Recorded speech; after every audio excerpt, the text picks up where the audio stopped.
Bueno, ahí estamos. Ahí está, muy bien. Bueno, entonces ahora sí que ya puse grabar, damos formalmente inicio a este conversatorio. Primero les comento un poquito el marco de este conversatorio sobre estudios de publicaciones y género.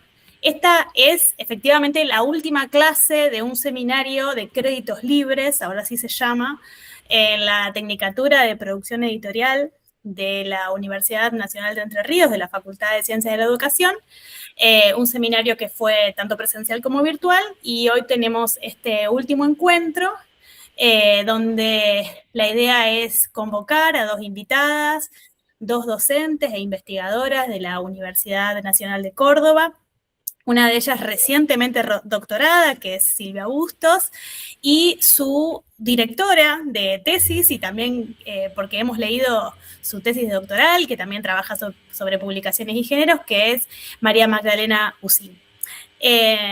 Bueno, el marco también es en el del proyecto de investigación y desarrollo de la Facultad de Ciencia de Educación que dirijo, y hay aquí algunos integrantes de este proyecto, de este PID, que es sobre discursos de la masculinidad, la política y el deporte en revistas femeninas contemporáneas. Así que, bueno, siendo este el marco y habiéndole ya enviado las presentaciones más DCB, tanto de María Magdalena como de Silvia, les voy a pedir a ellas que en principio se presenten, porque por ahí una se presenta de otras maneras y nos cuenten desde dónde se están conectando, dónde trabajan, un poquito cuáles son las cuestiones más significativas que ellas consideran de sus recorridos, para después tener un espacio de exposición de cada uno de los trabajos, de lo que ellas nos quieran comentar acerca de sus estudios, sus investigaciones. Y como es un conversatorio, una charla, la idea es que luego tengamos un buen momento para el intercambio de pareceres, de preguntas, pensando que justamente se trata de estudios, se tratan de formas de investigación, de cocinas de investigación que nos interesan especialmente a quienes trabajamos en estudios de género y publicaciones. Así que bueno, sin más y dicho esto, y esperando que en el chat se vayan presentando, porque bueno, es importante esto de las presentaciones, y en lo posible si pueden mantener también sus cámaras para que no les estemos hablando a una radio, sino a gente que está aquí efectivamente presente, también se lo agradeceremos. Bueno, la que quiera comenzar. ¿Quieres empezar vos, Silvia, o empiezo yo? Como usted quiera, usted Empiezo yo, que manda. soy la más vieja. Bueno, no por mucho, ¿eh? Bueno, bueno, buenas tardes, un placer. Este cuatrimestre me ha tocado estar conectada así con la base en Entre Ríos, en Paraná, y también empiezo contándoles que mi familia, toda mi familia es de ahí. Mis dos familias, materna y paterna, son de ahí, de Paraná.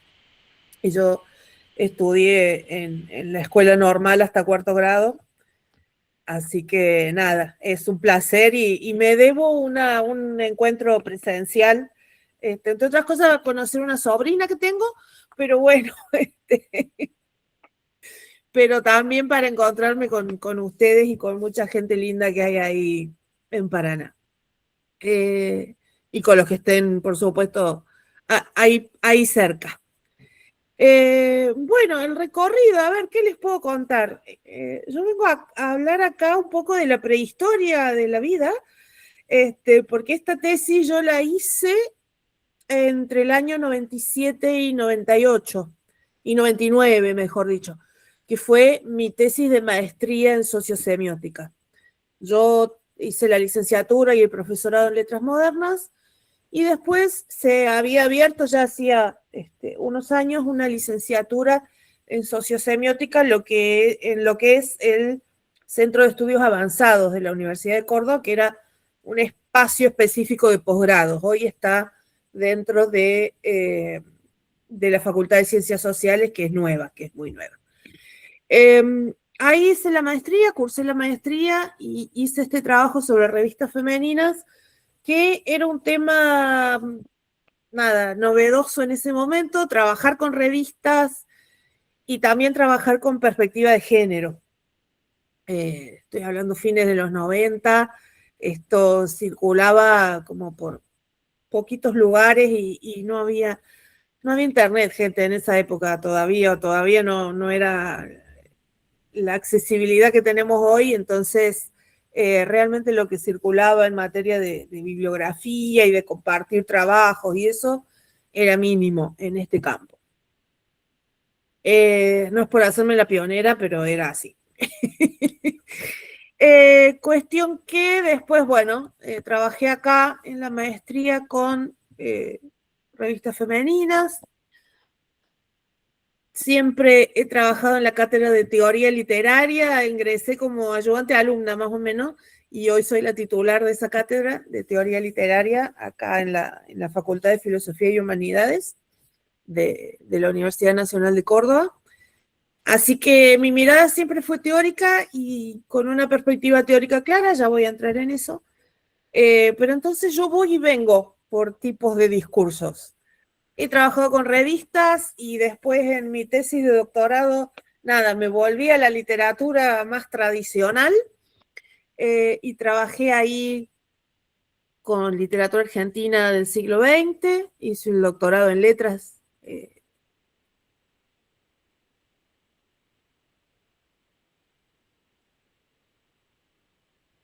Empecé a trabajar con series, publicidades, cine. En cuanto a corpus y tipos de discursos, mi mirada siempre ha sido esto, interdiscursiva. Entonces yo voy y vengo con ciertas cuestiones que me preocupan y que puedo trazar un recorrido que un poco lo vamos a comentar acá.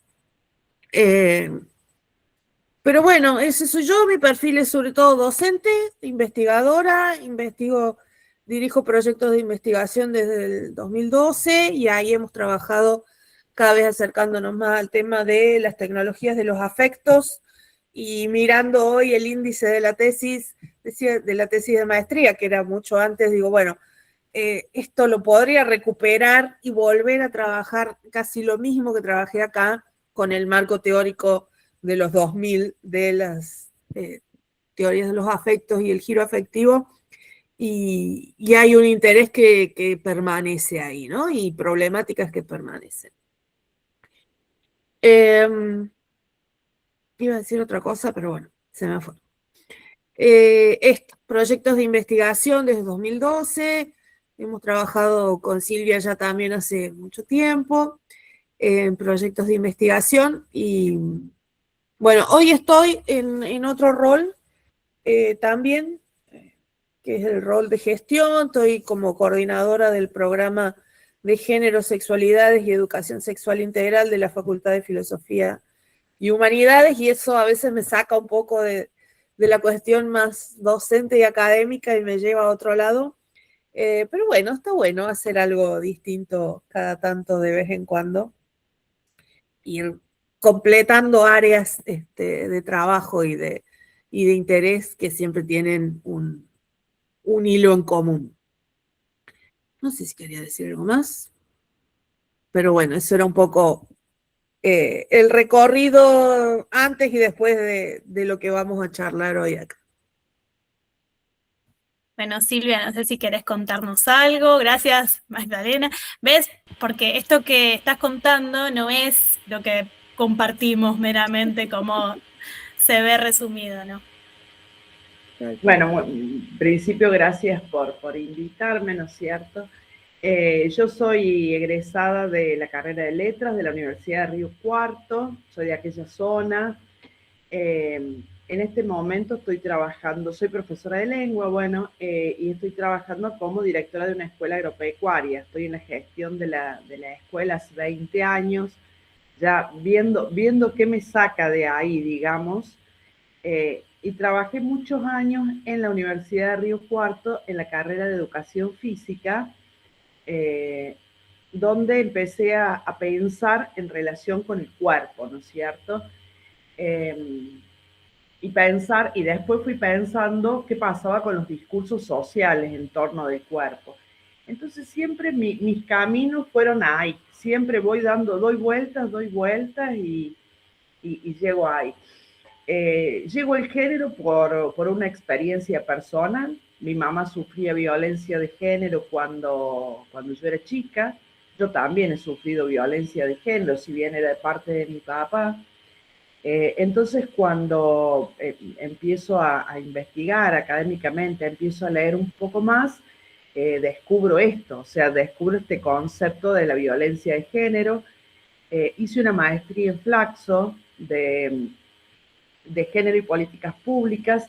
Ahí trabajé la cuestión del trabajo doméstico y de cuidado, como la revolución pendiente que tenemos las mujeres. Hice una investigación de campo, tratando de vincular el modo en que el varón y la mujer comparten. Hice la investigación en familias heterosexuales que conviven, pensando quién se hace cargo del trabajo doméstico y del trabajo de crianza y de cuidado. Y lo vinculé con cuestiones de clase social. Me agotó. Entonces, lo primero que dije cuando estaba pensando en el tema de la tesis doctoral, dije que no sea trabajar con gente. Entonces, bueno, aparece esta idea del cuerpo, que siempre la tuve dando vueltas, siempre me gustó mucho, me interesó mucho y siempre la fui abordando de distintos lugares. De hecho, ahora estoy haciendo una tesis de maestría en la Universidad de Quilmes, en filosofía de la ciencia, y estoy pensando cómo la ciencia interviene el cuerpo en los momentos finales de la vida, o sea, pensar la obstinación terapéutica. También estoy estudiando algo de antropología y estoy pensando en las estéticas corporales de una de las ferias que hay acá de artesanos que hay acá en Córdoba, en un barrio bastante icónico. Entonces todo me va dando vueltas y me va llevando al cuerpo. Y el cuerpo, en este caso, pensarlo desde el discurso y desde una perspectiva de género. Soy una persona que hace muchas cosas, siempre hago teatro, de una vuelta por los títeres. Ahora, bueno, no pude seguir, pero siempre trato. Estudié un año de educación física también, tenía así como cuando era muy joven, tenía como ese fetiche de la educación física. Ahora no, se me fue rápido, ¿no? Pero siempre me interesó pensarlo teóricamente. Y bueno, no hago muchas cosas, estudio, en este momento estoy trabajando como docente en un instituto terciario acá de Córdoba que hace formación de docentes. Estoy trabajando en la Universidad de Villa María también en formación de docente, carrera de gestión. Me he formado mucho en esa área. Y bueno, y básicamente diría, a mí como decía una escritora argentina de los 90, me ha llevado y traído la vida, o sea, estoy disponible, entonces cuando surge algo, agarro, me gustan las cosas nuevas, siempre. Ahora estoy tratando de esto, de buscar lugares donde trabajar un tiempo y este tipo de experiencia, algún seminario, por ahí me invitan a algún curso. Bueno, trabajo mucho gratis también, me invitan a dar algún curso gratis, bueno, lo doy, me sirve la experiencia y siempre digo, alguien me va a pagar alguna vez para hacer esto. Bueno, eso es más o menos lo que tengo para compartir. Bueno, mira, eso podría ser un titular, ¿eh? Alguien me va a pagar alguna vez por hacer esto. Bueno, aquí estamos, ¿no? Por suerte nos une el deseo y también las voluntades. Ojalá también, por supuesto, siempre las condiciones materiales son fundamentales, pero bueno, hay temporadas en que son más difíciles como las actuales y sin embargo acá estamos, nunca dejamos, continuamos y es incluso a veces más importante continuar en estas épocas que cuando, bueno, eran mejores épocas, ¿no? Bueno, yo ya con esto les daría entrada a, si quieren, en el mismo orden, primero Magda y luego Silvia. Bueno, comentarles que con ellas nos conocimos con Magda en un congreso, el Congreso Argentino de Semiótica, que llegó a la mesa que coordinábamos de género y bueno, de pronto nos encontrábamos trabajando cuestiones muy similares. Y por otro lado, Silvia hace poco defendió su tesis doctoral, donde estaba en su tribunal evaluador, y bueno, aprovechando que la tenía súper fresca y recién entregada y defendida, aprovechamos también a invitarla para que la comente más allá de lo que termina siendo por ahí una tesis, ¿no? Que termina siendo una divulgación muy acotada entre quienes son sus directores, directoras, sus evaluadores, evaluadoras. Bueno, el mejor de los casos, como el de Magdalena, que se publicó la tesis, puede llegar un poco más a algún otro público, pero también un público muy especializado. Entonces, esta idea de difundir y de divulgar dentro de un seminario de una materia, de pregrado incluso, como es la Tecnicatura en Producción Editorial, tiene también esa intención, ¿no? De un poco de divulgación del trabajo y de la cocina de los estudios de género y publicaciones. Una cosita para que no me olvide, las dos, por supuesto, y Magda sobre todo, si quiere venir a visitar a su familia a Paraná, cada 2 años, digamos bianualmente, el año que viene va a tocar, hacemos las jornadas de género y cultura digital en nuestra Facultad de Ciencias de la Educación, así que Magda, todavía no tenemos fecha para el año que viene, no hay ningún presupuesto porque no hay ninguna convocatoria de presupuestos, pero las haremos a pulmón como las hemos hecho muchas veces, así que allí te esperamos. A las 2, por supuesto. Yo algunas cositas así para que después cada cual de ustedes enfoquen sus trabajos, pero por ahí para teniendo en cuenta lo que trabajamos en la cursada y en función de lo que ustedes acaban de decir, bueno, un poquito conversar esto que decía Magdalena de cómo se trabajaba cuando no había internet, ¿no? Porque era otra justamente el trabajo de archivo, el trabajo de armar un corpus, aunque estuvimos trabajando publicaciones físicas en el seminario, bueno, tenemos unas herramientas, vamos a poner entre comillas, que nos facilitan muchísimo las búsquedas y demás. Bueno, cómo se hacía allá por fines de los 90 para hacer una tesis de ese tipo. Para que conversemos un poquito sobre justamente esa labor que nosotros le llamamos siempre también de cocina. Estaba pensando lo que decía Silvia, digo, le llamamos cocina, incluso la investigación, pero bueno, esas cocinas comunitarias que también hacemos, porque pensamos siempre en quienes nos acompañaron en nuestros trayectos, quienes nos formaron, bueno, porque ahora la veo acá, la Lili Petrucci, que fue una de las que me acompañó en una parte de mi trayecto para aprender o investigar con otras, está Juan Pablo, también donde fuimos mucho tiempo también colegas de investigación, entonces, bueno, cómo son también esas relaciones para poder continuar, sobre todo en el caso de Silvia, que ecléctica su formación, por más que hay un hilo conductor, por supuesto, un deseo por estudiar lo que tiene que ver con el cuerpo, ¿no?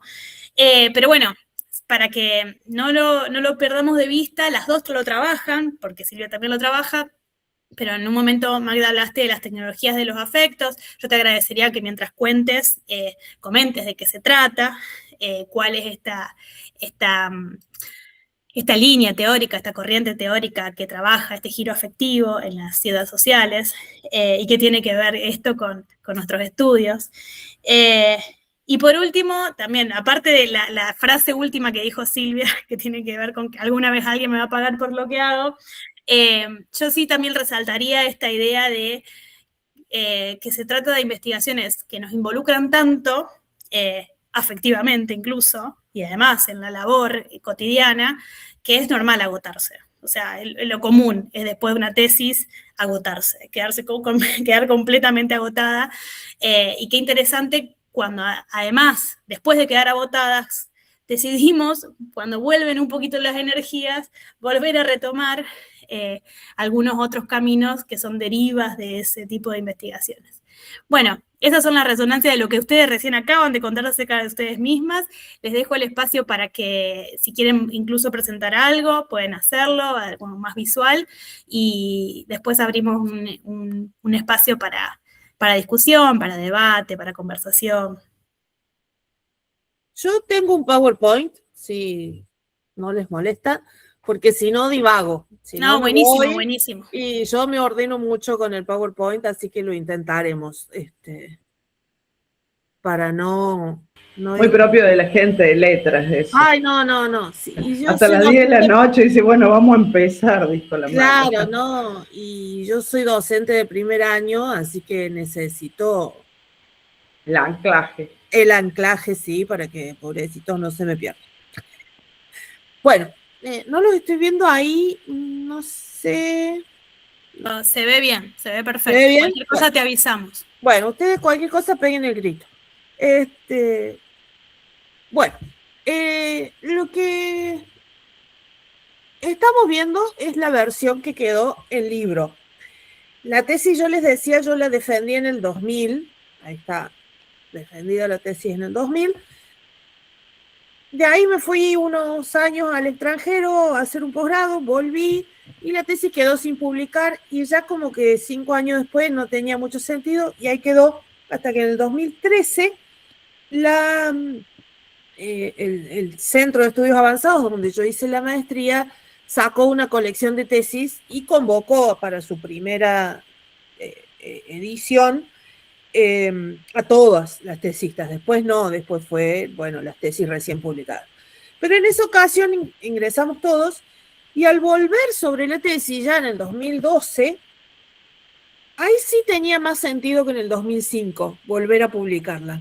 Porque en el 2012 ya estábamos repensando los 90, ¿no? Entonces había como una mirada, si se quiere, histórica, que en el 2005 no tenía sentido, estábamos muy cerca, pero a la vez demasiado lejos, y en el 2013 me permitió darle como una mirada más global a lo que yo había estado trabajando en los años 90. A fines de los 90 yo todavía tenía que justificar esto. ¿Por qué estudiar revistas femeninas? Y con eso empezaba la tesis, y con eso sigue empezando el libro. Y los argumentos ustedes los conocerán y los tendrán fresquísimos porque trabajamos más con esto. Son productos culturales masivos, abarcan lo que se denomina discursos cotidianos o la doxa, el sentido común en el sentido que lo trabajamos desde Gramsci, un marco teórico fuerte en mi tesis, porque es la maestría que yo estaba cursando, es la sociosemiótica, es decir, una línea vinculada también a la sociocrítica que tiene como nombres claves a Bakhtin y a un teórico que se trabaja mucho acá en Córdoba, que es Marc Angenot, canadiense, que entiendo que no en todos lados se conoce, pero acá marcó muchísimo lo que fue la maestría que yo cursé. Esta construcción del sentido común, del lenguaje cotidiano, para mí, desde esta perspectiva, es sumamente importante como espacio de producción de subjetividades. Si hay que resumir en una frase lo que yo vengo trabajando desde la maestría, un poco diría desde mi tesis de licenciatura, hasta ahora es el lenguaje y la producción simbólica como producción de subjetividades. Somos lo que somos porque el lenguaje nos atraviesa y nos da los modos de entendernos a nosotros mismos y a los otros. Sandra ya me escuchó decir esto. La pregunta de investigación entonces, que fue en ese momento, ¿cómo construyen las revistas femeninas las identidades femeninas y masculinas? Visto desde ahora, uno podría hacerle muchos cuestionamientos a esta pregunta y a algunos fundamentos de la tesis Por ejemplo, ¿qué vemos acá? Seguimos hablando de identidades femeninas y masculinas, ¿no? Un binarismo que desde los estudios de género hemos cuestionado mucho en la última década. No nos vayamos tan atrás tampoco. Pero insisto, esto fue una tesis producida a fines de los 90. De casualidad, sí, sabíamos que existía Judith Butler. Entonces, el marco teórico, como ya les decía, Bakhtin, la idea de los géneros discursivos, la idea de la evaluación social. Ningún lenguaje es neutro, todo lenguaje está cargado de valoraciones y por lo tanto de una visión de mundo, digámoslo, en esos términos. Marc Angenot con la sociocrítica y su idea de discurso social. Para Angenot no hay que estudiar un determinado género, sino que el objeto de estudio de la sociocrítica, de los estudios literarios, de los estudios del lenguaje es el discurso social como un todo. La idea de que todo el universo discursivo está permanentemente en interacción. Entonces lo que nos interesa es ver qué es lo que se repite en ese discurso social, qué cosas migran de un discurso al otro, qué cosas pasan de un género discursivo vinculado a lo médico, a las revistas femeninas y de ahí a la literatura, ¿no? Esta idea de la doxa como el conocimiento común que nos permite vincularnos socialmente, entendernos socialmente y construir sentido. ¿Cuál es el sentido que le damos al mundo a partir de este conocimiento compartido, de este sentido común? Por otro, Foucault, por supuesto, está también detrás de todo esto. Después, la teoría feminista y los estudios de género, para ir entendiendo al género como una construcción cultural y con un peso muy grande de lo que es lo discursivo, de lo que es el lenguaje, como espacio de producción de subjetividades y no solamente como reflejo, como mostrar, como contar, sino como producir. El lenguaje que hablamos también nos produce como sujetos. A ver, voy a ver si los veo un ratito.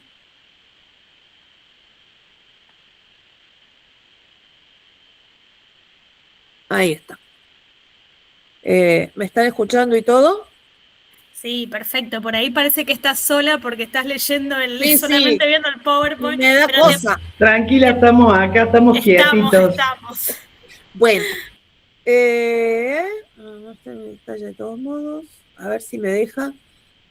Porque en alguna compu yo podía ir pasando mientras los veía, pero acá me parece que... Sí, a veces se achica, queda chiquitito al lado. Pero acá no. Así que voy a volver a la otra pantalla y voy a seguir pasando acá. Vamos a volver. Ahí estamos. ¿Lo están viendo bien ahí? Sí, bárbaro. Bien. Entonces, esto, perdón, pero no tuve tiempo de hacer el esquema, ni lo miren. Copié el índice directamente para tratar de recuperar, porque chicos, hace mucho, yo no me acordaba muy bien qué había hecho en esto. O sea, sí me acordaba, pero lo volví a revisar y digo, qué estructurada, ¿cómo pasó esto? Pero bueno, me interesaba rescatar algunas cuestiones que tienen que ver con la construcción de una metodología de análisis, ¿sí? Hay, por supuesto, todo ahí en la primera columna, todo un recorrido teórico, bla, bla, bla. Cómo construir el corpus como un género discursivo, ¿sí? Entonces había que describir un poco este género de la revista femenina y más bien es qué géneros discursivos incorpora la revista femenina, que en algunos casos tenía un par de géneros que reconocemos en las revistas femeninas, que tienen que ver estos con el reportaje, con los textos más bien instructivos. Eso se daba mucho en los 90. Los textos instructivos, ¿no? Recetas de cocina, cómo coser ropa, cómo hacer esto, cómo hacer lo otro, cómo pintar una bandeja, cómo, no sé, cuidar el jardín. Textos instructivos de distinto tipo. Pero también mucho texto de llamar a un experto, tratar un tema, ¿no? Textos que no eran tan expositivos, sino que había ahí una mezcla de conocimientos y de saberes muy propio de este tipo de revistas. Después hubo otra decisión, dada también un poco por la disponibilidad, es lo que decía Laura recién. Estamos hablando de que eran revistas físicas en una ciudad del interior, no estaba en Buenos Aires yo, estaba en Córdoba, ciudad grande, pero igual. Entonces las cosas no siempre llegaban al mismo tiempo, o capaz que no te llegaba todas las semanas, o no la conseguías en todos los kioscos. Revistas en formato físico, algunas se publicaban mensualmente, otras semanalmente. Yo tomé una revista que era muy típica de los 90, que un poco reunía todo lo que las otras revistas, algunas se especializaban un poco más, que era la revista Máxima. Solo existió en los 90 por unos pocos años. Y bueno, ya se las voy a describir un poquito. Y esa revista sí la analicé en un recorrido diacrónico de varios años.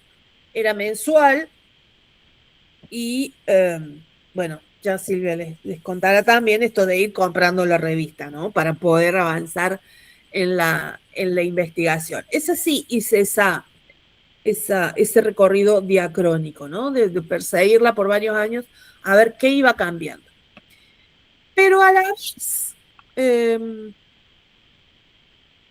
hice otro corte, y fue un corte sincrónico del año 97, donde comparé 9 revistas. Ya se las voy a contar bien. Esperen, si encuentro dónde vuelvo. Acá. Tanto en el recorrido diacrónico como en ese corte sincrónico donde comparé las 9 revistas femeninas que existían en ese año 97, que ahí ya estaba encaminada en la construcción de la tesis, tomé dentro de ese marco teórico general algunos conceptos bastante puntuales, algunos niveles de análisis bastante puntuales. Primer análisis fue el de los tópicos recurrentes, y ahí me fui un poquito, y más que la idea era trabajar con el Genot, pero también acudí a el Humberto Eco de lector infábula, ¿no? De la construcción del lector modelo. Esta idea de cuáles son los temas que se reiteran. El concepto básico de tema, pero puesto como tópicos recurrentes, porque son lugares comunes que van más allá de lo que hacen las revistas. Lo doméstico, lo corporal, lo afectivo, lo público, la maternidad, la pareja, todos esos elementos que van apareciendo, la transformación. Un tema que surgió, un tópico que fue clave y que me parece que es muy propio de los 90, y que me parece importante rescatar que esto se discutía en los 90, era la transformación de las identidades de género. La transformación de lo que entendemos por mujeres, la transformación de lo que entendemos por varones, y las discusiones son muy similares a las que estamos teniendo hoy en día. ¿Qué pasa con las tareas de cuidado? Tal vez tienen otros nombres y tienen otro marco teórico, digamos, dentro del mismo discurso social, dentro del mismo sentido común, dentro de la misma doxa.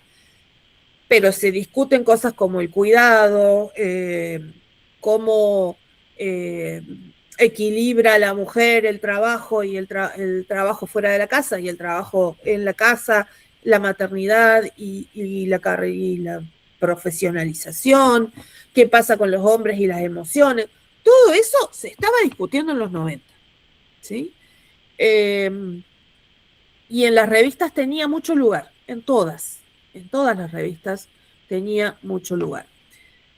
El segundo eje era la circulación de ideologemas, es decir, sobre esos temas, ¿qué se dice? ¿Sí? ¿Cómo se valora esa circulación de temas? ¿Qué se dice sobre las mujeres que trabajan? ¿Qué se dice sobre los hombres que expresan o no sus emociones?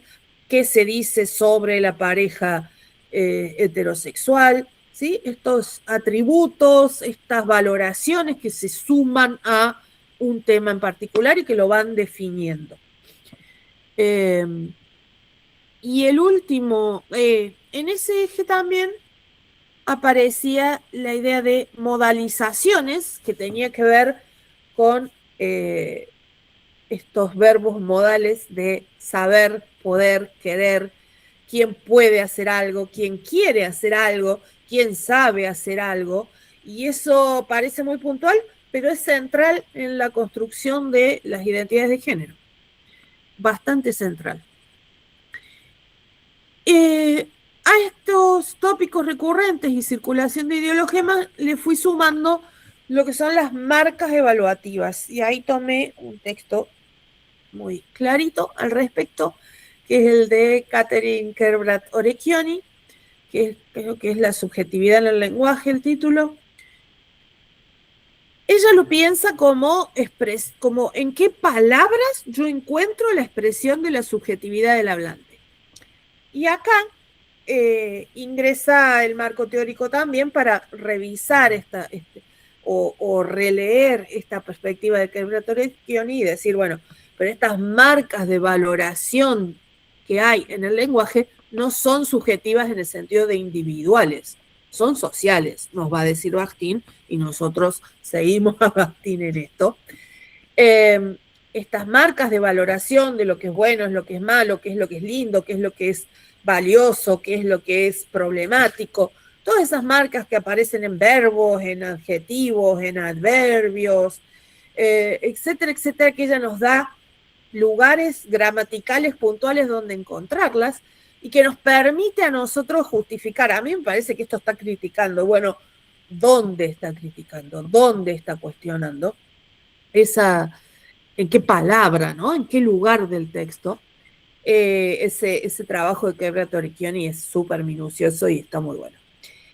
Y eso también hoy lo podríamos volver a releer desde esto que rescataba Laura de lo que yo había dicho de las tecnologías de los afectos y el giro afectivo, que es hay un giro afectivo en la semiótica y en distintas perspectivas que vuelve a poner como objeto de estudio a las emociones, las pasiones, los sentimientos, y a la vez hay una revisión del feminismo, sobre todo de este giro afectivo, de decir, bueno, esto que llamamos lo emocional, lo pasional, lo sentimental, no es individual, ¿sí? Es un espacio social.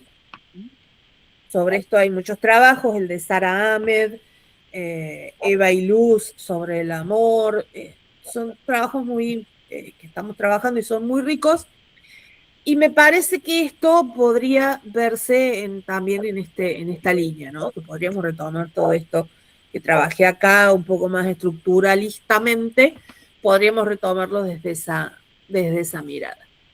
Entonces, tópicos recurrentes, circulación de ideologema, marcas evaluativas, fueron los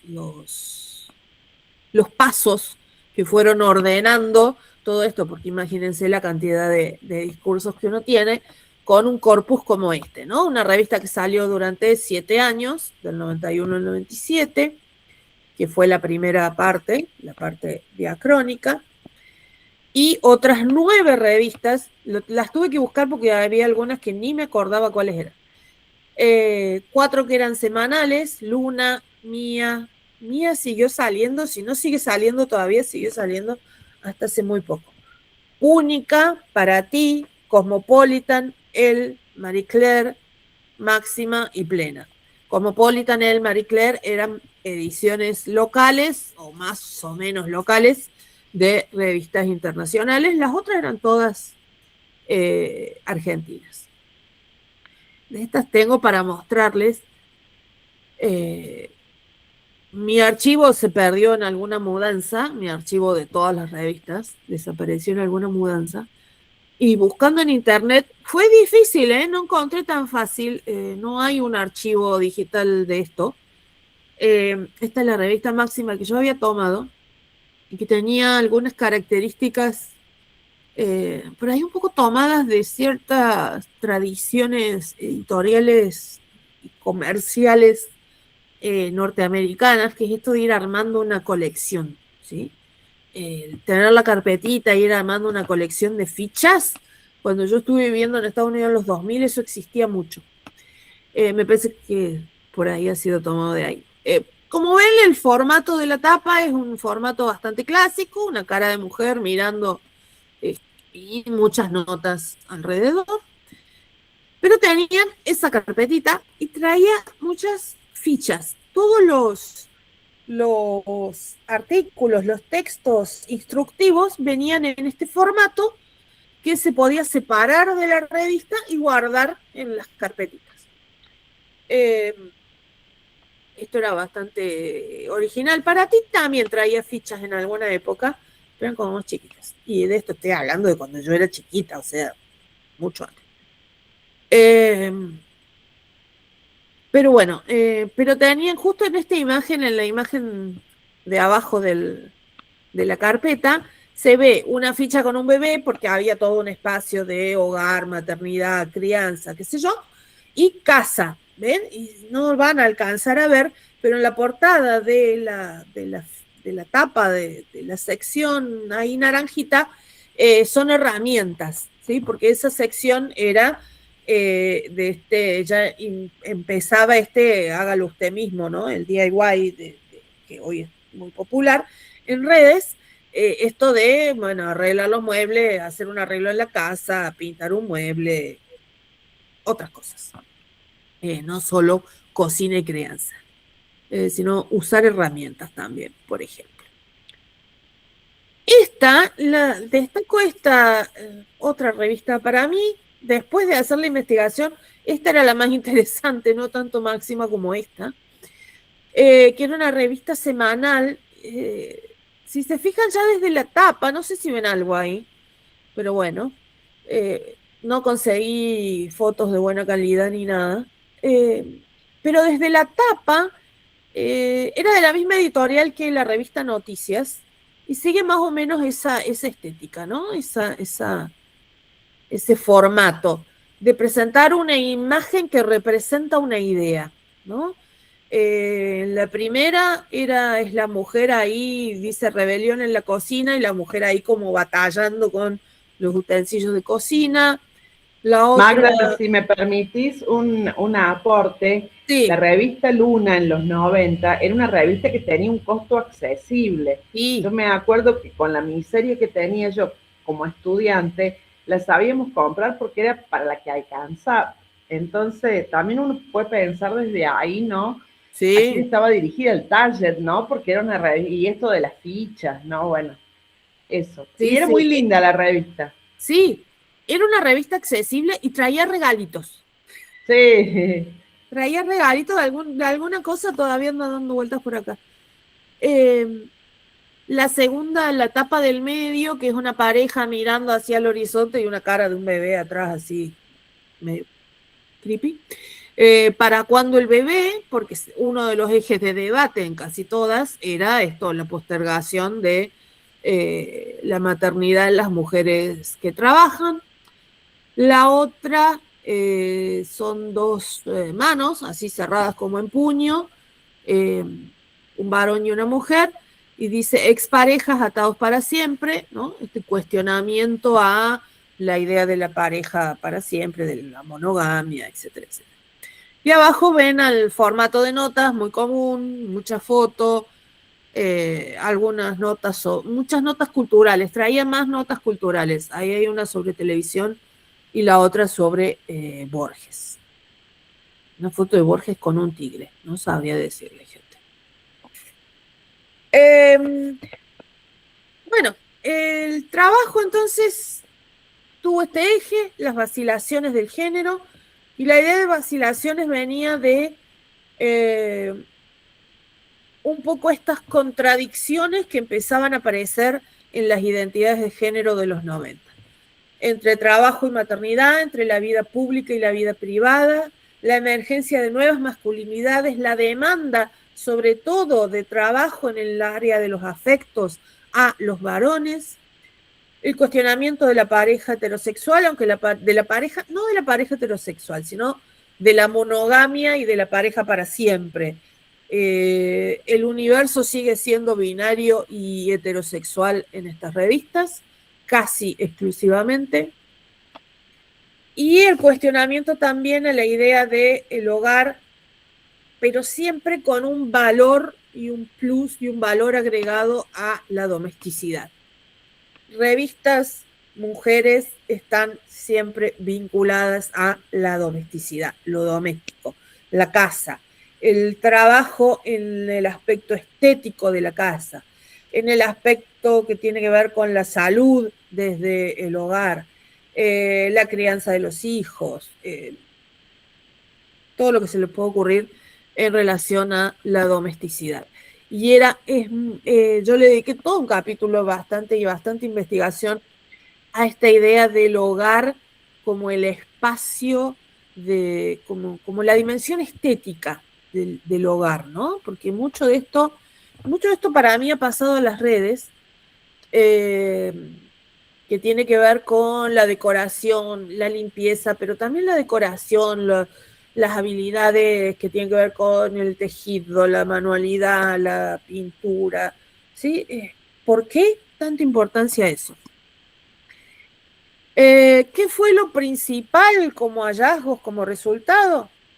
La coexistencia de discursos tradicionales y discursos emergentes, las contradicciones que existían dentro del mismo sistema de género, la demanda por la maternidad, pero también la demanda por un desarrollo profesional de las mujeres, la percepción de que las identidades de género eran inestables, ¿sí? Eso está en todos lados, esto está cambiando, eso era evidente en casi todas las revistas, y la idea de que estas transformaciones estaban incompletas, de que estaban en proceso. ¿Qué nos dice hoy esta investigación? ¿Qué podría yo retomar de esto? ¿Qué podría hoy comentar a partir de esto? Primero, la persistencia de muchos de estos discursos, de muchos de estos ejes de discusión y de diálogo hoy en día, por ahí con otro marco teórico, con otra carga de tarea teórica y militante y activista detrás, pero hay cosas que seguimos discutiendo más o menos igual, ¿no? Esto de quién hace el trabajo de la casa. Parece que recién hoy nos dimos cuenta de que hay un trabajo no pago, esto que llaman amor es trabajo no pago, dijo Silvia Federici, pero en los 90 también se estaba diciendo. Después pensar este desplazamiento de mucho de lo que ocupaba mucho espacio en las revistas, estos textos instructivos, este peso de la domesticidad como tarea de la mujer, este peso de la domesticidad y lo estético como tarea de la mujer, yo lo encuentro en las redes sociales. Lo empecé a encontrar en Pinterest, pero hoy en día mi Instagram parece que fuera solo eso, ¿no? Entonces me parece que en las revistas, tal vez eso ha desaparecido de las revistas, pero migró hacia redes y plataformas digitales, una hipótesis totalmente sin ningún fundamento. La aparición de nuevas identidades y nuevas disputas, esto sí creo que permite ver cómo era impensable en los 90 hablar de diversidades, de disidencias sexuales, que hoy en día es casi impensable no hablarlo en medios, en textos. Entonces, eso me parece que sí es una irrupción posterior que es súper importante tener en cuenta y pensar. Pero también la necesidad de seguir analizando los discursos cotidianos, la construcción de la doxa, pensar cómo estos discursos nos van formando también. Bueno, siempre estamos en formación, no nos consideremos acabados, terminaditos en ningún momento. Siempre estamos en formación y siempre los discursos nos están diciendo, estos discursos cotidianos nos están diciendo qué se espera, lo que podemos discutir, lo podemos vivir en contra de eso, pero es el horizonte frente al cual nos entendemos a nosotros mismos y entendemos un poco a los demás. Y creo que eso era todo lo que yo tenía. Sí, bien. Eso era todo lo que tenía como presentación. Así que voy a dejar de compartir. Y bueno, nada. ¿Me extendí mucho? No, perfecto. Estamos ahí a tiempo, igual, bueno, la idea es que más o menos 8:30 ya estemos cerrando, pero bueno, después ahora tenemos todavía el espacio para Silvia, para que no sea tan pasiva la escucha, denme bola con escribir ahí en el chat quiénes son, desde dónde se conectan, porque, no sé si están en este momento escuchando, pero esta, además de ser una divulgación científica federal, muy importante esto decirlo, en el marco de la Argentina, también es una actividad de internacionalización, porque están también estudiantes de Brasil aquí escuchando, no sé qué tanto podrán interpretar, porque además acá tenemos distintos tipos de español. Sí. Y tenemos el español cordobés, que especialmente Silvia me parece que es mejor representante que Magda. Así que bueno, lo mío es híbrido. Si nos comentan desde dónde se están conectando y quiénes son, bueno, nada, puede ser una actividad importante para que no estén ahí solamente a modo radio. Bueno, Silvia, si querés, vamos con Silvia, que Silvia, ¿por qué las invitamos juntas? Porque Magda trabaja una época, como ella habló, de los años 90, por ahí trabaja un poquito más lo del mito de la domesticidad, que estuvimos trabajando nosotros en nuestro seminario con el texto de Betty Friedan, al trabajo de Naomi Wolf y sus derivas acerca del mito de la belleza, porque ella trabaja más cuerpo. Así que son dos investigaciones que dialogan una con la otra porque son de distintas, además trabajan distintas épocas. Así que, bueno, Silvia, hay muchas cosas de las que Magda te hizo el marco teórico y metodológico que no vas a precisar reponer. A ver, ¿puedes salir de ahí? Siempre tenemos algún gato dando Tal vueltas. Cual. Y te escuchamos, Silvia, si tenés algo para la presentación que armé tiene no tanto que ver con, o sea, el eje de la presentación no tiene tanto que ver con el núcleo del desarrollo de la investigación, sino más que ver con la cocina, sobre cómo se fue haciendo, pero bueno, también va tocando. También traje una presentación que cuando la muestre, a ver, cuando la muestre no los voy a ver más, así que ahí va. A ver, acá voy a compartir, hice un Canva, no sabemos si se va a ver. Ay, a ver, yo ahora voy a poner acá presentar. ¿Cómo la ven ahí? ¿Se ven? Bárbaro, se ve súper bien. Entera? Perfecto. No nos ves más a nosotros. No los veo más, no los veo más. Está. Avisen si se va. Se ve bárbaro y alguno que me cosa llame por teléfono. Bueno, le puse ahí de título para poner ahí, bueno, la cocina de una tesis, investigar revistas desde una perspectiva feminista. Lo pensé en principio en 4 paradas. Para hacer una declaración de principios debiera decir que, bueno, yo ya había comentado que ingreso al área de género y al feminismo también a partir de otro tipo de, en principio mi primer intento de acercamiento académico al género tiene que ver con violencia de género. Hice un diplomado, hice algunos trayectos, hay algunos seminarios tratando de comprender mi propia historia. Después empiezo a descubrir esto de la desigualdad que se materializa, digamos, en la actividad productiva, entre comillas, reproductiva entre el varón y la mujer en parejas heterosexuales. Y bueno, hago la primera investigación sobre esto y después digo, no, acá vamos a investigar revistas.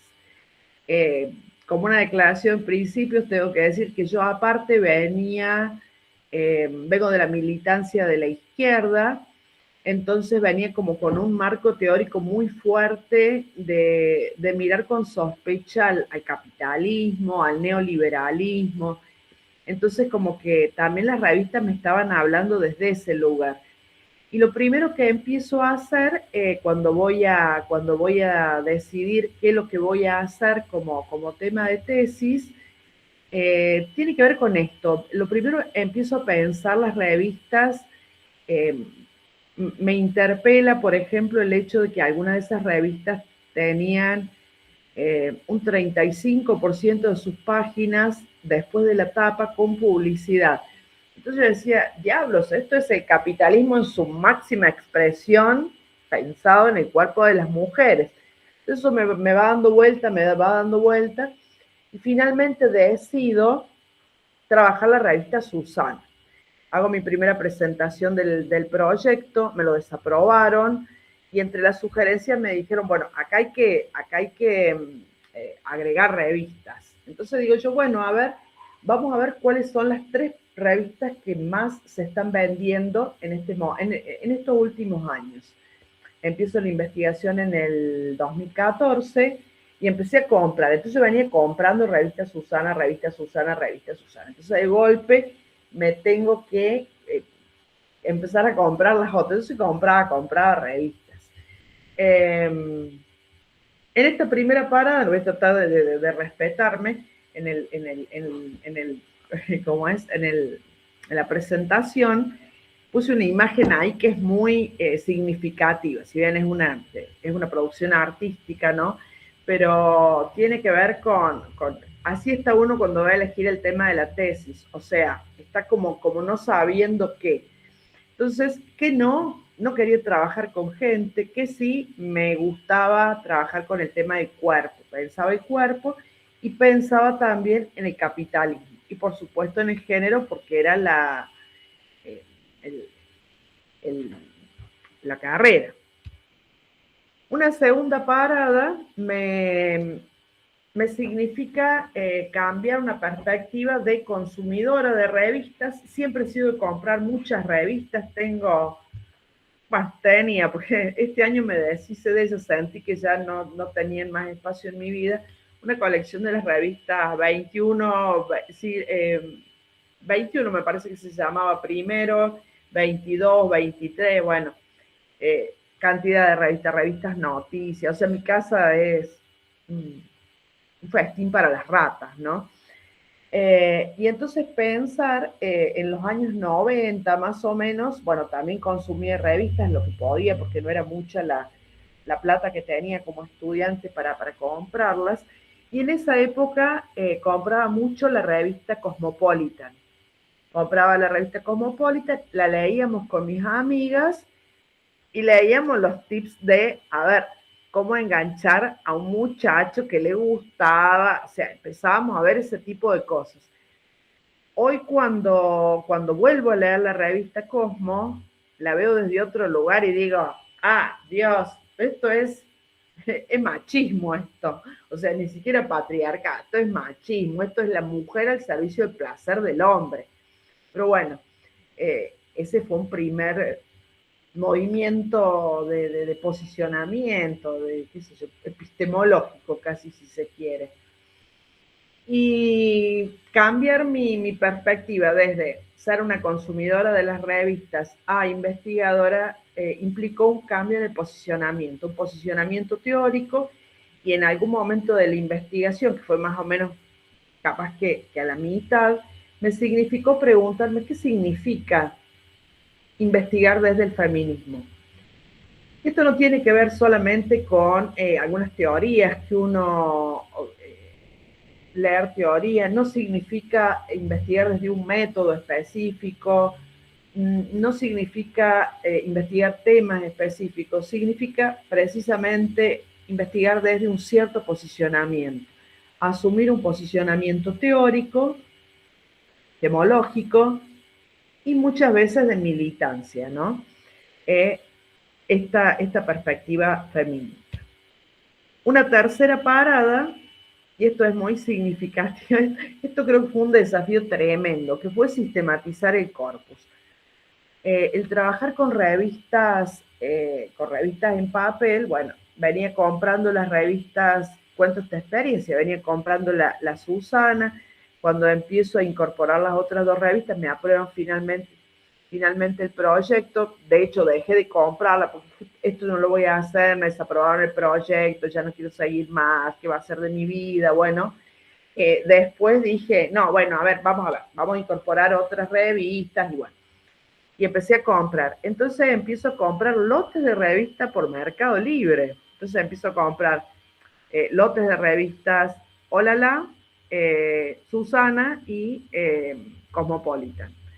Eso eran en ese momento las tres revistas de mayor circulación destinadas a las mujeres explícitamente y que eran revistas mensuales para hacer un recorte. El recorte del trabajo de la investigación lo hice entre 2014 y 2024 más o menos.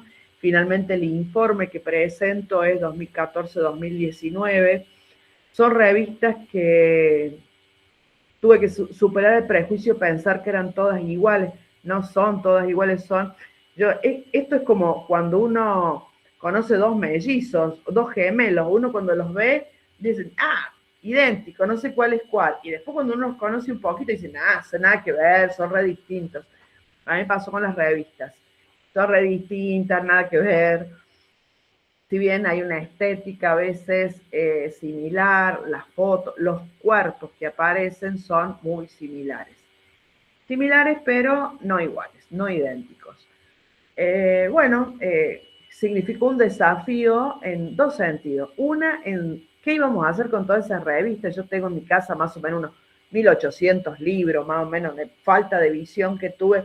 Siempre compraba libros y después, bueno, se vino todo lo digital, entonces no sé qué hago con los 1800 libros. Hay libros por toda la casa y la casa necesito incorporar 10 años de revista, de 3 revistas, y aparte iba comprando algunas otras también para comparar. O sea, hay muchas revistas en mi casa. Eso significó un desafío de organización y de sistematización también, porque requería tenerlas a mano, irlas leyendo. Una cosa que no dije es, las revistas, si bien las leía todas, después en la segunda lectura que hice, ya pensando en el análisis, lo trabajé desde un recorte temático. Esto que la Magda hizo de sistematizar los tópicos, de ver de qué tópicos hablaban, yo ya entré como con la revista recortada. El tópico era artículos que hablaran del cuerpo y artículos que hablaran específicamente de las intervenciones que se sugieren para adecuar el cuerpo a un estándar hegemónicamente aceptado. Ese cuerpo hegemónicamente aceptado, digamos, en su discurso se asienta básicamente en el discurso de la biomedicina, el discurso de la salud, ¿no? No se trata de estar delgado, sino se trata de estar saludables. O sea, una falacia, ¿no? Una primera sistematización que hice, el primer acercamiento que hice a las revistas fue pensando en esto que quería vincular entre capitalismo y cuerpo y género y discurso. Hice un corte del año 2015, lo hice en otros años también, pero como saturaba muy rápido la información, dije, bueno, con un año está bien. De vincular, de sistematizar todas las publicidades que había y todos los artículos que acompañaban la revista. Entonces, artículos que hablaban de la piel es el tópico más reiterado en cuanto a intervenciones.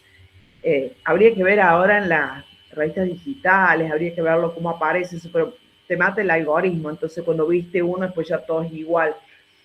El tema de la moda, de la ropa, de la moda, sobre todo de la moda. Yo digo que la moda es la hija predilecta del capitalismo. Siempre tuve la fantasía de escribir un artículo sobre eso, nunca se dio el espacio para hacerlo. Y pensar el cuerpo, pensarlo en clases sociales, pensarlo en estatus, ¿no? En la tesis de antropología tenía pensado trabajar eso, el tema de la ropa, y pensarlo en función de clases sociales, de capacidad de consumo, ¿no? Bueno, después terminó dando una vueltita y no fue. Bueno, sistematizar el cuerpo es toda una historia. Tengo cuadernos y cuadernos, tenía, porque ya algunos ya desaparecieron de mi vista. Cuadernos anotados, de cuerpo, a ver, ¿cómo sistematizar? Fue todo un desafío eso. Y la cuarta parada fue el desafío de escribir, cómo organizar todo eso que tenía, que era enorme. Había leído un montón, desde lo teórico, desde lo revistas, un montón de cosas, y cómo sistematizarlo para poderlo presentar. Eso me demandó, hice algunos cursos de escritura académica, hice un curso de escritura de tesis, hice curso de redacción académica, hice varios cursos de eso para ver cómo, en realidad después terminé, bueno, haciendo como me parecía a mí, pero la tesis la escribí, la reescribí muchas veces, le cambié el enfoque, bueno, la fui, hasta que un día dije, ya está, esto ya está, la dejo. Y la dejé mucho tiempo, y después, bueno, la volví a agarrar y con un poquito de cariño. Escribir la tesis tiene que ver con poner el cuerpo, pensar el cuerpo. La tesis se tituló, esto no lo dije, el cuerpo como palincesto, pensar esas intervenciones sobre el cuerpo de las mujeres que se proponen desde los discursos de las revistas, como decía la Magda recién, los discursos que performan cuerpos, y también pensar cómo escribir eso. Y también escribir desde entramarse con otras voces, con estos autores que uno ha leído mucho. Uno de los autores que a mí uno de mis autores fetiche fue Le Breton, que bueno, no le di el protagonismo que merecía, que tenía en mi cabeza después de la escritura, porque bueno, uno se va más para las escritoras feministas, bueno, trata de recuperar más esa otra perspectiva. Foucault, Haraway, leí mucho sobre intervenciones transhumanistas, poshumanistas, bueno, un montón de cosas que me fueron divagando la cabeza y costó mucho armar después. Una pregunta que se hizo Magda también, pero yo ahora ya más en otro tiempo, ¿por qué investigar revistas femeninas? ¿Por qué investigar revistas? ¿No? Pero acá sería la pregunta, ¿por qué investigar revistas femeninas? Porque son discursos que performan identidades, no solamente las revistas, las publicidades, sino también en las redes sociales. Pienso en las revistas digitales que circulan, los discursos sociales. Construyen modos de ser mujer, construyen identidades, y siempre pensándolo, en mi caso, desde el capitalismo, el neoliberalismo y desde un discurso patriarcal hegemónico. ¿Qué es lo que encontré? Esto lo sistematizo así como muy súper sintético. La idea del cuerpo como proyecto. El cuerpo tiene que ver con si se me permite la extrapolación, con un proyecto muy neoliberal de hacerse a uno mismo, que es muy yanqui esto también, de hacerse a uno mismo, pero hacerse a uno mismo desde el cuerpo, ¿no? Y pensar en ese sentido el cuerpo como palincesto. Uno podría tranquilamente mirar imágenes de mujeres estándares, entre comillas, de belleza hoy, y mirar mujeres estándares de belleza en los años 70, pienso en figuras como Susana Jiménez, por ejemplo, y bueno, los cuerpos nada que ver, los cuerpos de hoy son cuerpos intervenidos, pareciera que el cuerpo necesita como esa mano de la tecnología, del avance biomédico para hacer, porque no alcanza. El cuerpo, entre comillas, natural, el cuerpo que es. Y bueno, aparece con mucha fuerza, para mí me quedan, estos son los hilos que me van quedando para seguir trabajando. El discurso de la biomedicina, un discurso muy, muy legitimado, que es un discurso que me interesa mucho y que lo pienso también desde otro lugar. Y el tema del bienestar como mandato, y acá aparece el tema de la cuestión de los afectos, ¿no? Hay un discurso muy fuerte que es muy neoliberal, que te devuelve la pelota, que te dice, vos tenés que estar bien.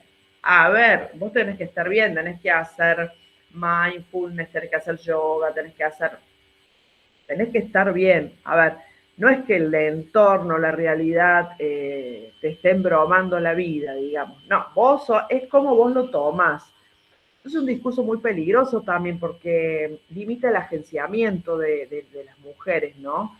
No es lo que él te hace, no es lo que las personas te hacen, sino cómo vos lo tramitas psicológica, emocionalmente. Entonces tenés que, y bueno, y un imperativo de estar siempre bien. Me gusta mucho, a mí yo lo leo mucho a Byung-Chul Han, este surcoreano, que, bueno, que habla de esto, de la obligación de sentirse bien, y dice, y cuando uno no se encuentra en ese estándar que el capitalismo te demanda, te deprimís.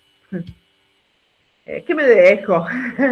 Esto, bueno, me dejo muchas revistas, muchas revistas, me dejo, no sé qué voy a hacer. Me dejó un punto de partida enorme para seguir pensando en el cuerpo, para seguir pensando cómo el capitalismo interviene, el neoliberalismo, la publicidad, los medios, bla, bla, bla. Me dejó un punto de partida enorme para realmente, no sé si, para realmente hacer algo que valga la pena, por ahí. Como decía recién, ¿alguien me va a pagar para hacer esto? Bueno, alguien, ahora voy a escribir algo que valga la pena, algo que realmente sea bueno, no sé. Y otra cosa que me dejó son tips de belleza. Aprendí un montón qué es lo que hay que hacer, o sea, hay que exfoliarse, hay que hacer un montón de cosas. No hago ninguna como una forma de resistencia a este imperativo de que hay que estar siempre bien. Me enoja mucho que la gente me diga, tenés que tomar 2 litros de agua, tenés que hacer actividad física, tenés que comer sano. Bueno, estoy muy resistida a eso, así que, bueno, pero me dejo eso. Sé un montón de moda, Yo, aparte me ha quedado como el vicio, ¿no? Entonces yo ya sé cómo, porque aparte hice un par de cursos sobre moda, ¿no? Sobre diseño de moda, ahí como desde el punto de vista sociológico. Yo sé que cómo se generan las tendencias, cómo aparecen los influencers, cómo trabajan las empresas con influencers, con gente que hace la punta, digamos, cómo abre. La temporada abre con un color que siempre contrasta mucho con la temporada anterior. Por ejemplo, ahora abrió en los marrones, después se posiciona, se abre con 2 o 3 colores, y que pega, el que cunde. Después todas las vidrieras son marrones, beigecitos, y después cuando se va perdiendo la temporada, bueno, aparecen 2 o 3 colores distintos que contrastan. Entonces, me ha quedado el vicio, yo paso por las vidrieras y digo, ve, está abriendo la temporada en este color. Entonces miro todavía la moda internacional, ahí digo, esto viene ahora. Bueno, son cosas son vicios que me han quedado. Sí me resisto mucho a, bueno, y una cosa que me parece una diferencia grande que hay con las revistas, entre las revistas, es que me parece un dato que me gustaría también trabajarlo alguna vez, sea, es una de las puntas que me queda, es cómo el capitalismo fagocita todo lo alternativo. Esto que decía la Magda antes de cómo hacer cosas uno mismo. Resulta que ahora parece ser que es re chachi que vos dejé el trabajo que tenés y te pones un microemprendimiento donde haces, qué sé yo, cascabeles con hojitas de algarrobo, con semillas de algarrobo, qué sé yo, que la fiestita de cumpleaños de tu hijo, porque hay un fuerte incentivo hacia la maternidad, en el caso de la Olala, que es la más New Age, digamos, por decir un término. Entonces, ¿cómo el capitalismo se ha apropiado de eso? Mi mamá, por ejemplo, yo vengo de una clase social obrera, recontra obrera, recontra pobre, comíamos guiso todos los días, mi mamá me cosía la ropa, porque aparte cosía, era modista. A mí me daba vergüenza salir con el jean que me había hecho mi mamá. Y ahora resulta que es el trending topic, que tener la ropa reciclada, bueno, toda esta cuestión que antes era marginal, era propio de la gente que no tenía la plata para ir a comprar algo entre comillas, mejor. Y bueno, y ahora, bueno, es lo más. Te arreglas el saco, con de dos sacos haces uno, bueno, todas estas cosas. Como el capitalismo es tan astuto que fagocita esto, lo lleva al centro y te lo vende. Yo digo, el ejemplo top es cómo se vendió en algún momento la remera con la cara del Che Guevara. A ver, Che Guevara, marginal, de golpe las marcas se apropian, una marca que se apropia de la imagen y te la empiezan a vender, y los chicos andaban, chicos 15, 16 años, andaban, no sabían si el Che Guevara o era Cristo, se la habían puesto porque tenía el loguito de la marca, porque era cara, ¿no es cierto? Y bueno, eso, siempre ando peleándome con el capitalismo, me parece que lo hace muy bien. Está muy bien, hay que pelearse. Ya de por sí que viene por defecto de fábrica, capitalismo y patriarcado, faltaría que encima nos peleemos con él. Bueno, damos lugar a las preguntas.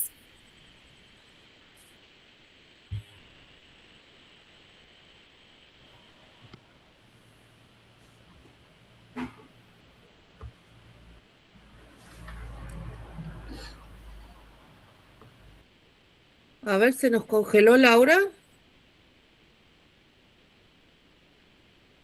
Bueno, ¿quieren que vayamos avanzando mientras Laura se descongela, Sandra? Dale. Gente, Bueno, me caí desde la compu, pero estoy desde acá, desde la tablet.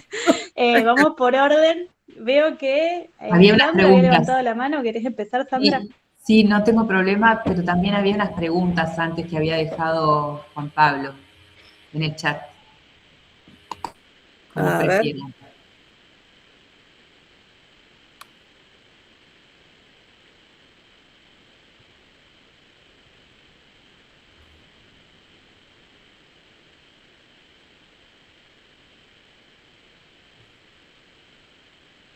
Acá, a ver, primero luego de leer las reflexiones de Mirta Varela al analizar el programa de cocina de Doña Petrona, me pregunto cómo aparecen en las revistas que analizan las tensiones entre modernidad y tradición y entre trabajo, cuidados, consumo. Y la otra consulta, en caso de ser firmadas las notas, quiénes escriben, cómo lo hacen y qué impronta específica le dan a sus artículos en consonancia con la línea editorial de cada medio. Yo no trabajé mucho esto último de la firma de las notas, pero la mayoría no estaban firmadas. ¿Sí? La mayoría no llevan firma de autor. Si aparecen firma de autor es porque son figuras conocidas. Pienso en Ana María Yúa, que hoy la conocemos más como escritora de cuentos, novelas, etcétera, pero en esa época escribía mucho en revistas femeninas. Había una en la que tenía una columna. Figuras así, que eran conocidas por otra cosa y tenían como una columna y ahí aparecían. Pero no trabajé mucho porque no había mucha relevancia de la firma individual. En el caso de las revistas que yo trabajé, sí, hay como columnistas que son muy frecuentes, y es muy interesante porque algunas por ejemplo, en Susana, escribe Marta Susavila, y que yo la sigo en Instagram, y es re capa ella, o sea, la tiene re clara. Y de pronto, o sea, cuando vos lees las notas hay un posicionamiento muy distinto y muy alineado con la línea editorial. Y la revista Olala, cuando cambió la dirección, cuando cambia la dirección de la revista también se pone mucho más holística, sí hay una alineación entre no sé si lo que preguntaba el compañero, pero es como que se nota mucho la impronta editorial en... No, antes de cambiar, Sí. perdón, ese es Juan Pablo el que había escrito, pero quiero agregar una cosita nomás. Silvia, ¿cuándo es que cambia la línea editorial de Olala?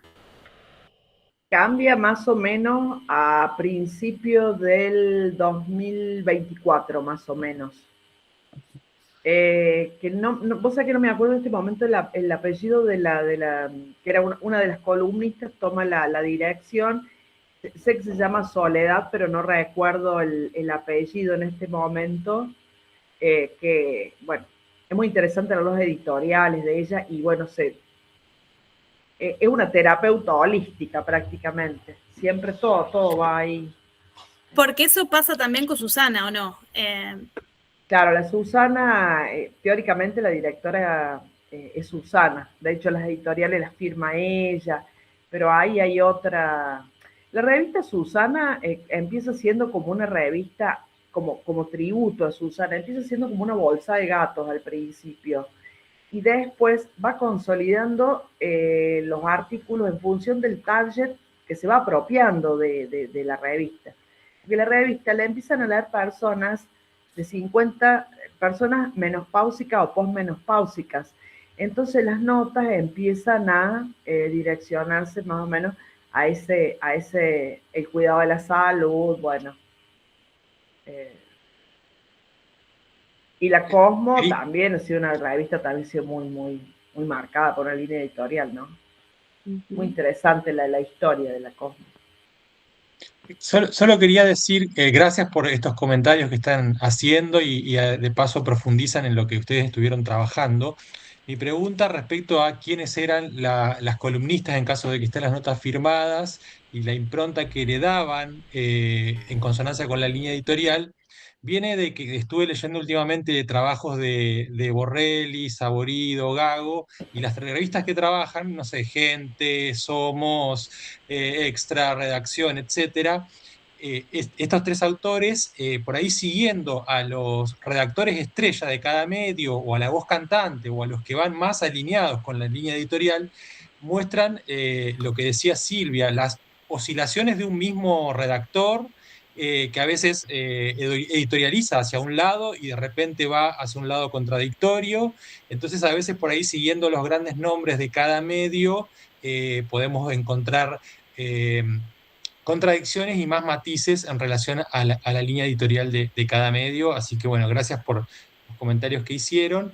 Y la pregunta que hacía sobre Doña Petrona, nada, viene desde otro lado, pero a mí de los trabajos de Mirta Varela me llamó mucho la atención ese programa tan masivo y cómo chocaba realmente mucho la exposición de esta figura pública en relación a apoyarse en las tradiciones, en ser en buena ama de casa, apelar a las mejores costumbres de las tradiciones, pero entre medio todo lo comercial irrumpía para estar al día con las últimas tendencias del mercado y de los consumos. Entonces, de ahí un poco, algo has dicho, Silvia, en relación a capitalismo y cuerpo digo. Bueno, esta cuestión, esas tensiones, a mí siempre me gusta mucho verlas respecto a determinados mandatos de reforzar, por un lado, los roles patriarcales de las mujeres y en paralelo, cuando entra el capitalismo, bueno, algunas cosas empiezan a hacer ruido.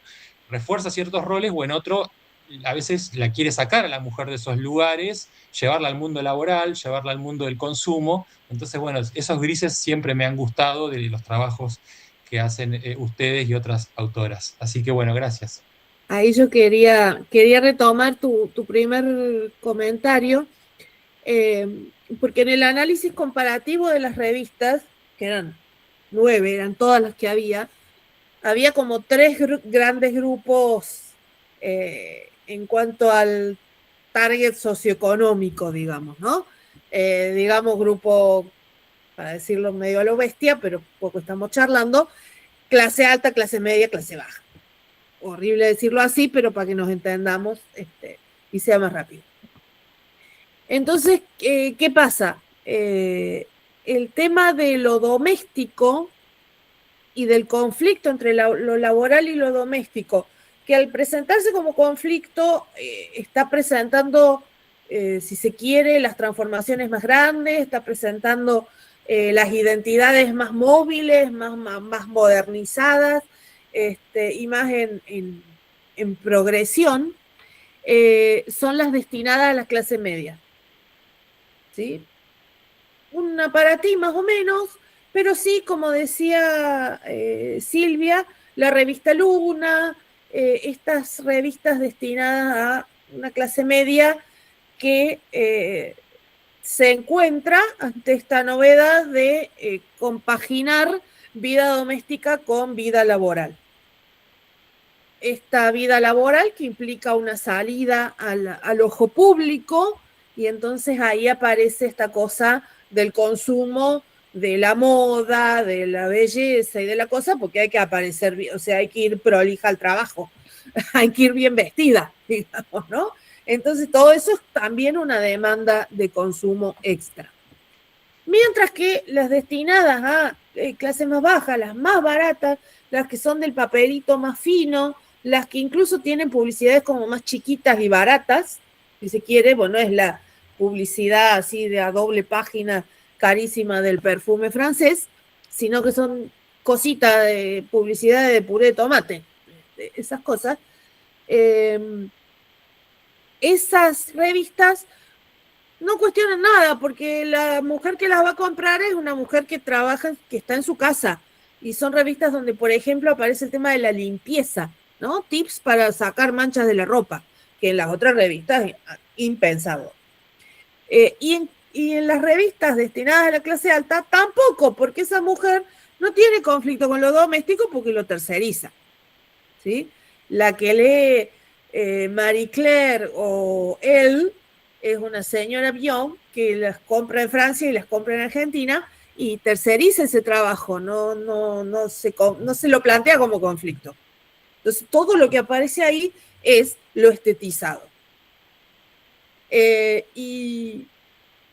La Cosmopolitan, por ejemplo, irrumpe ahí con otra variable que es la edad, porque es una mujer joven.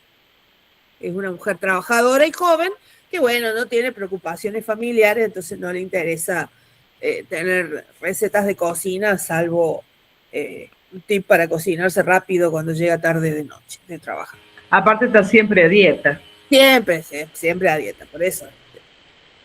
¿Cómo hacer una ensaladita cuando llega del trabajo? Nada no hay más que comer. No hay que comer directamente. Es así la cosa. No hay que comer. Bueno, Sandra creo que está para hacer preguntas. Sandra. Y Maxi que la escribió, pero Maxi, abrí el micrófono y eso. Bueno, quería agradecerles porque realmente me parece sumamente interesante que puedan compartir estas experiencias y mientras las escuchaba pensaba cómo se reactualiza, más allá de que, Magda, vos decías que esto lo hiciste en fines de los 90, ¿no? Pero digo, tiene una vigencia y pensaba en ese sentido cómo está absolutamente vigente estos paradigmas y estas construcciones, ¿no? Y estigmas también, y mandatos, y modelos, ¿no? El modelo biologicista o el modelo médico hegemónico es una constante, digo, desde el momento en que siempre se plantea esto de estar bien, como decía Silvia, y que sigue estando, y cómo se va reactualizando ese modelo de belleza con otros cánones. Y pensaba, y acá viene la pregunta, si ustedes sintieron o tuvieron oportunidad de evaluar si tuvo algún impacto el rol de las editoras de género en algún momento en este transitar, porque justamente, más allá de las revistas en sí, algunos medios incorporaron esta figura y un poco el objetivo era justamente romper con esos esos paradigmas, ¿no? Por lo menos con esa visión del orden, de lo femenino, de los cuerpos y demás. Entonces, apuntaba un poco ahí la pregunta. Silvia, ¿vos tenés algo? Esto, yo creo que lo de las editoras de género es un poco posterior. No sabría ubicarlo, pero es un poco posterior. Y me parece que sí, que forma parte de algunos dispositivos que han ido transformando lo que se puede decir y lo que no. ¿Sí? Sí, pero también tiene, me parece que el género, o sea, estoy pensando en la concepción de mujer que circula en la revista y no sé, hay como una, en el caso de las revistas que yo leí, las usan un poquito menos, pero las otras están pensando en la mujer biológicamente nacida mujer, están pensando en la mujer en los atributos femeninos, o sea, destacan las partes del cuerpo que hay que, y también por ejemplo, la maternidad, muy fuerte aparece, la maternidad, el volver al hogar, en ser refugio para la familia, y bueno, ahí, o sea, sí están pensando mujer, pero capaz que está un poquito restrictiva la mirada para lo que uno le gusta, ¿no? No te conforma nada, a vos me van a decir, pero bueno. Maxi. Hola, buenas noches. Yo soy estudiante de la Tecnicatura y bueno, pensaba mientras, la pregunta era para las dos, pero principalmente para Magdalena, que habló de lo como hallazgo de las publicaciones y esta tensión entre los discursos tradicionales y emergentes. Consultarle qué discursos emergentes por ahí se detectaban y si ahí se podía ver algo, algún rastro de lo que después sería la cuarta ola y las reivindicaciones de la cuarta ola, del Me Too y también la marea verde también, ¿no? Sí. Aparecen emergentes de los feminismos, no todas, por supuesto, en algunas. En la revista Luna, en eso era de las más abierta a este tipo de emergentes. Pero aparecen también en esa época en la Para Ti, un poco, y sobre todo la Cosmopolitan o Marie Claire no tanto, porque Marie Claire es una revista muy tradicional en Francia misma. Pero aparecen algunos emergentes del feminismo. Yo recién me estaba fijando cuándo había sido el caso de porque el Me Too o el Ni Una Menos siempre surgen a partir de un caso que convoca, agita y despierta todo un cruce de discursos. Un poco antes, en el 88, pero fue un caso que tuvo un impacto más bien posterior, fue el caso de Monzón, cuando mata a la mujer, no me va a salir el nombre Alicia ahora. Muñiz. Alicia Muñiz. Que eso fue, me acabo de fijar, por eso estaba medio distraída recién, porque digo, pero ¿eso cuándo fue? Y fue en el 88. Pero el impacto del caso se va construyendo y va como ganando impulso a lo largo de los 90, ¿no? Porque hasta que fue el juicio y toda la historia. Y ahí hubo un quiebre similar, claro, ahí hubo un quiebre similar al de el Me Too, Ni Una Menos y otro. Entonces empezó a aparecer el tema de la violencia. Y eso empieza a aparecer en las revistas, por ejemplo. Y el caso de Soledad Morales también. Claro, sí. Sí.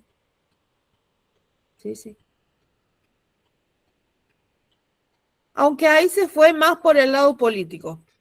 Sí, eso. Se fue más por el lado de lo que hacen las redes del poder. Y en el caso de la revista... Más en lo político que en relación al género. En el caso de las revistas ahora más actuales, que tienen que ver con, que son contemporáneas, del Ni Una Menos, toda esta cuestión, la Susana es la única que tematiza explícitamente la cuestión, si bien se va como integrando a un discurso bastante lavadito, bastante no tan combativo, y que ubica a la mujer en la posición de víctima también, ¿no? Siempre apela al Estado, llama a decir, ¿no? Pero bueno, es valioso también, digo, a ver, una revista con el alto consumo que tiene, por lo menos que te estén diciendo, che, no te tienen que pegar, pues lo valoro, no pidamos tampoco una militancia que empodere. Sirve, y también discute el aborto, apoya el aborto, digamos, desde su discurso, y mucho el tema de del abuso de las niñas también. Se habla de eso, instala un poquito, no lo que uno quisiera, pero por lo menos lo aborda, lo instala, digamos. Lo lava mucho, digamos, lo hace digerible para la gente que lo hace socialmente aceptable, digamos. A mí me parece fundamental volver a trabajar este artefacto que es la revista femenina, o continuar trabajándolo, revisar los estudios que hicimos, incluso porque seguimos teniendo, por más que María Magdalena decía, bueno, ya han cambiado, bueno, sigue siendo las publicaciones, las revistas, siguen siendo, sobre todo las que son femeninas, porque parece que es un género incluso inferiorizable dentro de los medios. Sí. Siguen siendo banalizadas. Si tenemos solamente una mirada crítica, pero crítica de sentido común, académico, sin preguntarnos absolutamente nada, ni siquiera ojearlas, como decía Silvia, las iba ojeando, iba viendo las diferencias incluso entre ellas, ¿qué vamos a decir? Bueno, reproducen machismo, reproducen el patriarcado, reproducen el capitalismo. Bueno, en esas revistas muchas veces fueron las periodistas del primer trabajo que pudieron tener, periodistas mujeres, fueron en revistas femeninas. Y muchas veces esas periodistas eran feministas. Lo mismo pasa con las editoras. Las editoras muchas veces, al ser mujer, lo primero que te dan para ser editora no va a ser una revista política. Como decían ustedes, entre la revista 23 o la revista Susana. Seguramente vaya a la Susana antes que a la 23. O la revista Noticias y la revista Luna, digo, ¿no? Entonces, la verdad que siempre ha habido gente muy valiosa en todos estos medios dando batalla, lo que decíamos. Lo que fue, por ejemplo, en los años 70 la revista Claudia, digamos. Claro, ¿no? La revista Claudia y muchas otras revistas. Impactos, sí. Y muchas otras revistas, incluso que no eran la Claudia, porque esa fue mi tesis doctoral, que por ahí se ha ponderado mucho la revista Claudia, y sin embargo otras revistas que incluso eran para clases sociales más bajas, encontrábamos discursos de la educación sexual que empezaba a tener Eva Giberti en la época y a aparecer en las revistas femeninas con el que era su marido, y enseñar a hablar sobre educación sexual en los 60, en los 70, ¿no? Entonces, bueno, para poder estudiar estos artefactos, y me parece interesantísimo que también es volver a revisar nuestros propios estudios, que siempre estamos como a tientas, avanzando sobre algunas cuestiones que nos parecen mega trilladas, y sin embargo decimos, bueno, esto está bueno, no, mirá, estamos hablando de una cuarta ola del feminismo por ciertos matices, de los cuales hoy Magda vuelve a leer su tesis de los 90 y dice, che, pero mirá qué interesante cómo acá se encontraban incipientemente o con otro tipo de serie discursiva los mismos problemas con los cuales hoy estamos batallando. Entonces, bueno, este conversatorio, la idea era darle un cierre a nuestro seminario de grado. Estoy haciendo un pequeño conteo como para ir cerrando. Si alguien más tiene alguna pregunta, algún comentario que hacer, puede hacerlo, por supuesto. Volver a decirles la importancia de las editoras y editores con perspectiva de género. no solo en editoriales universitarias, donde además es importante, por supuesto, no lo demos por sentado, pero en cada medio, incluso en las revistas femeninas. Y si acá estaríamos trabajando revistas deportivas, ¿no? O suplementos deportivos, vaya si será importante allí una perspectiva de género y editores y editoras de género, ¿no? Creo que hay una vacancia que estamos teniendo cuando tenemos una visión crítica, que podemos incorporar la perspectiva de clase, pero nos cuesta muchísimo incorporar una perspectiva antirracista en la Argentina aún hoy. Yo miraba todas esas tapas que nos mostraban, tanto Silvia como Magda, y la verdad no había ninguna cara marrón ahí, siquiera, ¿no?